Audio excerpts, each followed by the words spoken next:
Меня зовут Данель Хаджаева, и я коммуникационная менеджерка фонда Евразия Центральной Азии. И сегодня мы продолжим с вами говорить о социальных сетях, и я расскажу вам о том, как разработать контент-план и писать посты.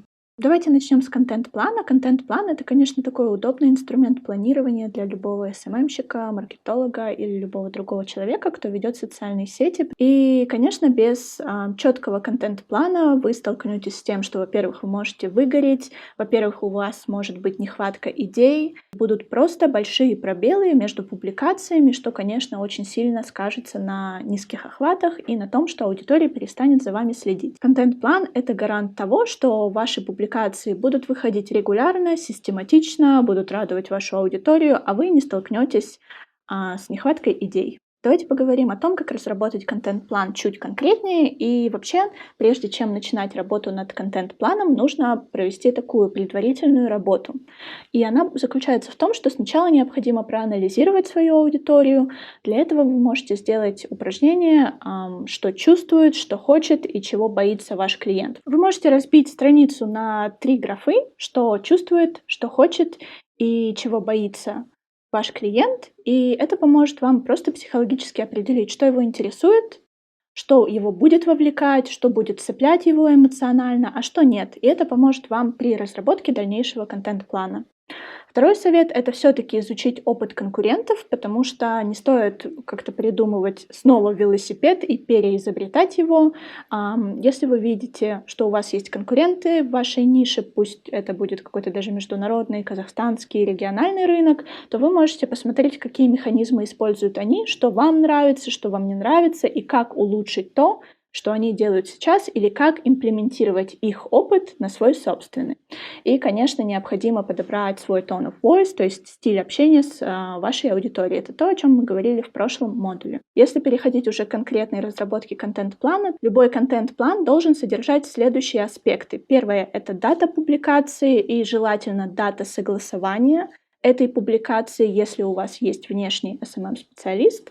Также это задача вашей публикации или вашего поста. То есть что она должна делать? Она должна вовлекать читателя, она должна повышать вашу видимость как эксперта в вашем направлении, она должна как-то прогревать аудиторию перед каким-то конкурсом или перед стартом продаж, перед какой-то услугой, которую вы хотите предложить, или она должна конкретно рассказывать о какой-то услуге или о том, что вы продаете. Третий пункт — это тип публикации, то есть какая это будет публикация. Это будет картинка, это будет фотография, это будет видеопост, это будет какая-то аудиокарточка или что-то другое. И, конечно, четвертый пункт — это площадка размещения, то есть куда вы будете выставлять свой контент. Инстаграм, Фейсбук, YouTube, любая другая площадка.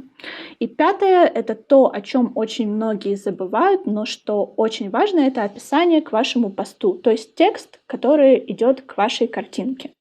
Многие, забывая про этот пункт в контент-плане, пропускают его, а потом сталкиваются с тем, что у них готов какой-то визуал, картинка, но не готов текст. И в итоге тратят время перед публикацией, чтобы быстро написать текст, и, конечно, качество от этого очень сильно страдает.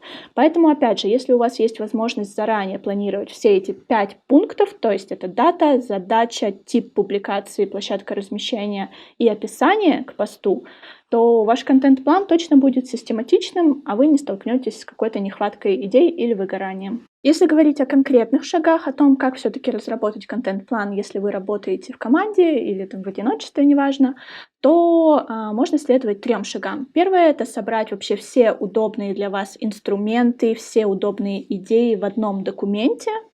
Допустим, вам приходит быстрая идея какого-то поста, и вам необходимо зафиксировать ее.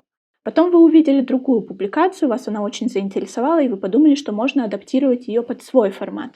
Пожалуйста, пишите это все в одном документе и не забывайте это все фиксировать, потому что потом все эти черновые варианты помогут вам при разработке конкретного коммуникационного или контент-плана. Второй шаг — это выберите площадку для составления контент-плана и подумайте о том, чтобы эта площадка была удобна для всех членов вашей команды, будь у вас дизайнер, видеограф, просто копирайтер или кто-то еще в команде. Если вы понимаете, что ваш смартфон не позволяет использовать какие-нибудь инновационные приложения, то остановитесь просто на каких-то Google документах, потому что это очень комфортно. То есть Google документ не привязывает вас к определенному ноутбуку, смартфону, планшету. Вы можете спокойно распространять этот документ между всеми и работать в нем в режиме онлайн. Если, опять же, ваш смартфон позволяет скачать какое-то приложение для планирования, о котором мы поговорим чуть позже, то скачайте его и попросите команду тоже использовать это совместно. И третий пункт — это составьте, вот опять же, контент-план по правилам тех 5 пунктов, о которых я говорила ранее. И помните, главное, что ваш контент-план может быть гибким. То есть вы можете разработать его на месяц, на 3 месяца, на 2 месяца.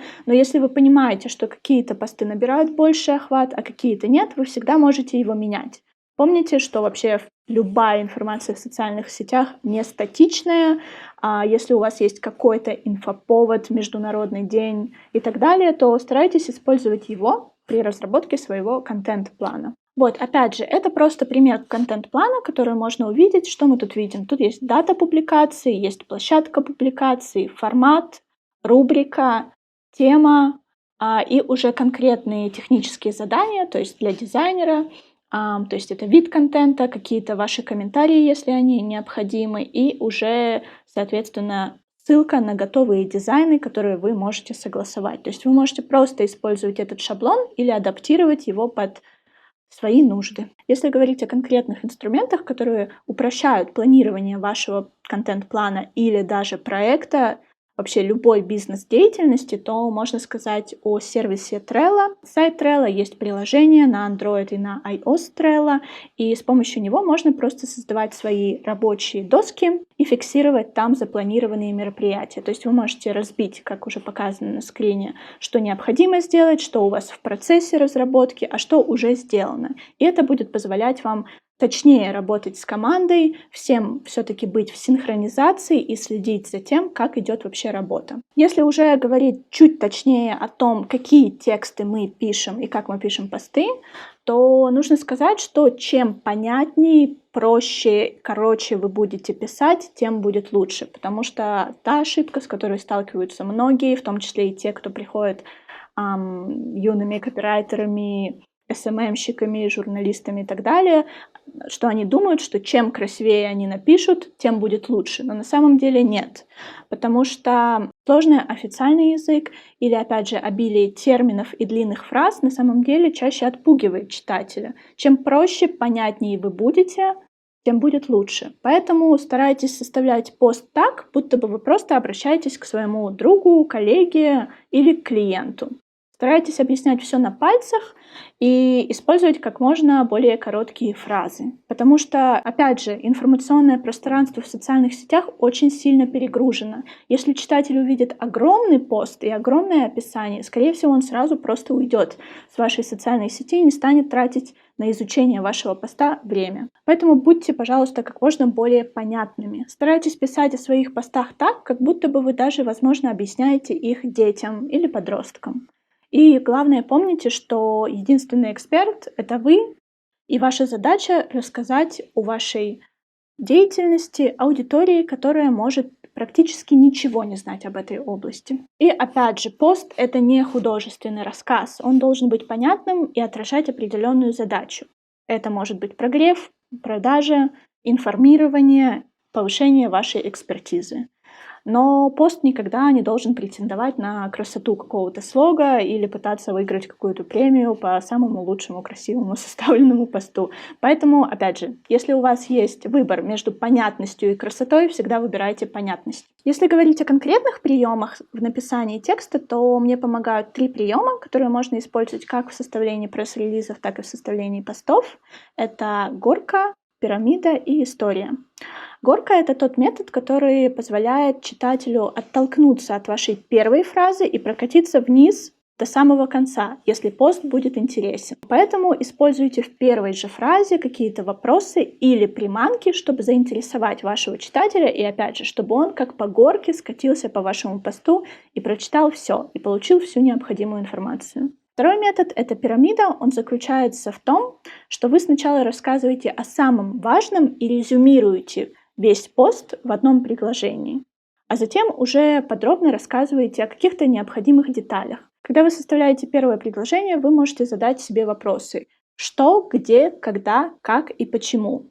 И на основе этих вопросов составить первое предложение. Третий метод — это история, и он строится, опять же, на сторителлинге, на том, что вы рассказываете какую-то историю о человеке или даже о предмете и делаете ее более художественной. И несмотря на то, что сторителлинг уже используется много десятилетий, он на самом деле не теряет своей актуальности, поэтому можно смело использовать его. Опять же, если вы ведете какую-то коммерческую или некоммерческую деятельность, вы можете рассказать историю своего сотрудника, себя, как вы пришли к этому, что вас вдохновляет. Может быть, у вас есть какой-нибудь атрибут, вот какой-нибудь знак, какой-нибудь предмет, который ассоциируется у вас с вашей деятельностью, который вы таскаете всегда с собой, и вы можете рассказать о нем. То есть всегда вы можете использовать сторителлинг ситуативно, поэтому не привязывайтесь к конкретному герою, а старайтесь просто подавать истории о вашей деятельности с помощью чего-то личного, потому что это, конечно, увеличивает вовлеченность аудитории, и они начинают чувствовать с вами эмоциональную привязанность. И, конечно, стоит не забывать о визуальном оформлении наших постов. И на самом деле это тема уже отдельного какого-то семинара, но я хотела поделиться с вами сервисами, которые помогают мне. Это Canva и Figma.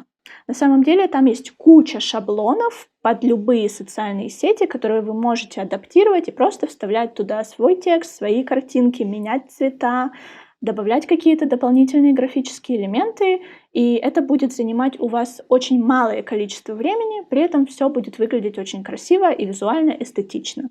Поэтому, пожалуйста, когда вы составляете посты, то тоже не забывайте об их визуальной составляющей, потому что если мы говорим о площадке Instagram, то, опять же, в первую очередь мы смотрим на посты, а потом уже читаем какое-то описание к нему.